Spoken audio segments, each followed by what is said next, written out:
Shalom, everyone, and this is my Vort, my Devar Torah, a short video Devar for this week on Parshat Bo. We're in the book of Exodus, of Shmot, and we come to one of the darkest hours of our people's history. In the midst of great adversity, great suffering, our people, slaves in Mitzrayim, plagues. In fact, the text reads and tells us how bad it was. It says, "Vayta tzaka gdola b'chol eretz Mitzrayim asher kamu lo niyata v'kamu lo tosef." There was never such a bitter outcry of pain and suffering in all of history, and there would never be one so great in the future.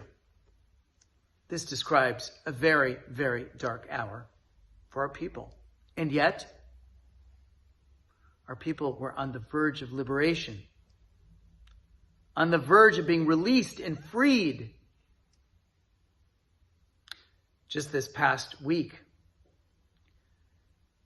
the 80th anniversary of the liberation of Auschwitz occurred, which coincided with the hostages in Gaza, who we've been painfully waiting for, and our pain couldn't have been even a fraction of what they went through. And yet, they are being liberated. We won't stop until everyone is out, but our hope is returning. There's a light which couldn't be seen in the darkness for more than a year. And so our Parsha comes to talk to us about the moment of darkness before the light. What brings us there? Faith, of course, but also dialogue. It could not have been easy for Moses to speak to Pharaoh. And it's also not easy to speak to some of our friends who are less than compassionate about what's happening to our brothers and sisters in Israel. But it's necessary. And there is a conference, an interfaith conference that I will be attending next week, where we'll be talking about just how hard this dialogue is in a time of greatest darkness.